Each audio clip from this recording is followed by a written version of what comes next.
Codeine मामले में भिड़े इस बार योगी अखिलेश शेरो शायरी के जरिए कसा तंज, मच गया सियासी हड़कंप। अखिलेश ने खोलकर रख दिए मामले से जुड़े धागे। दूसरे पर इल्जाम, किसने किया कांड, गूंज रहा सियासी गलियारों में सवाल। आखिर क्या है कोडीन मामले का सच, जानिए वीडियो में चौंकाने वाले खुलासे। यूपी की सियासत में इस वक्त कोडीन मामले की गूंज सदन तक सुनाई दे रही है, क्योंकि कोडीन मामला अब यूपी ही नहीं लोकसभा में भी चर्चा में छाया हुआ है, जिसकी वजह इस केस का इंटरनेशनल कनेक्शन है। जहां एक और धनंजय सिंह को लेकर सपा हमलावर है, तो वहीं दूसरी ओर इस मामले में अब योगी और अखिलेश आमने सामने आ गए हैं, और वो भी शेरो शायरी के जरिए। ऐसे में सवाल सीधे जनता से जुड़ता है कि आखिर नशे के इस खेल का जिम्मेदार कौन है और आरोप किस पर सही बैठता है। जब मुख्यमंत्री योगी आदित्यनाथ ने सत्र से पहले मंच में समाजवादी पार्टी पर सीधा हमला बोला, तो सियासी पारा चढ़ना तय था, लेकिन किसी ने नहीं सोचा था कि जवाब भी उतना ही तीखा और शायरी के अंदाज में आएगा, जिसने पूरे राजनीतिक विमर्श को एक नई दिशा दे दी।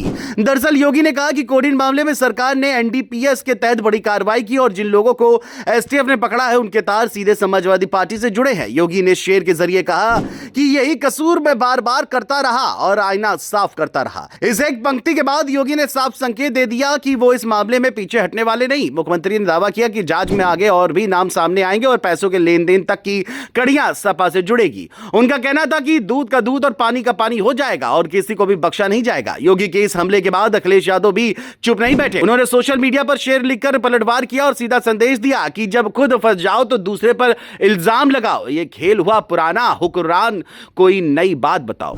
अखिलेश के इस जवाब को सिर्फ शायरी नहीं बल्कि राजनीतिक वार भी माना जा रहा है। सपा मुखिया ने इशारों में कहा कि सरकार अपनी नाकामी छिपाने के लिए विपक्ष पर आरोप बढ़ रही है। यही वजह है कि इस बार बहस सिर्फ आरोप प्रत्यारोप तक सीमित नहीं रही बल्कि भरोसे और सच्चाई के सवाल तक पहुंच गई।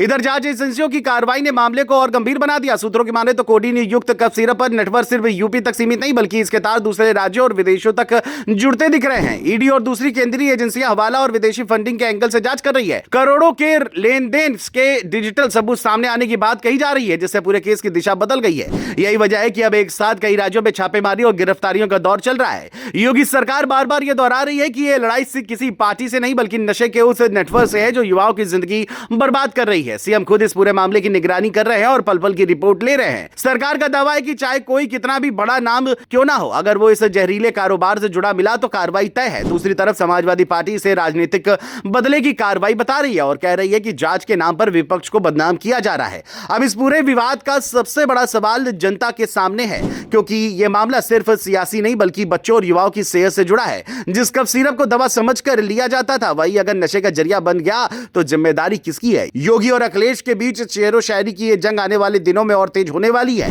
क्योंकि विधानसभा के अंदर और बाहर दोनों तरफ इस मुद्दे पर बहस जारी रहेगी। सच क्या है यह जांच तय करेगी, लेकिन इतना साफ है कि कोडीन मामले ने यूपी की राजनीति को पूरी तरह हिलाकर रख दिया है और अगला वार किसका होगा इस पर सबकी नजरें टिकी हुई है।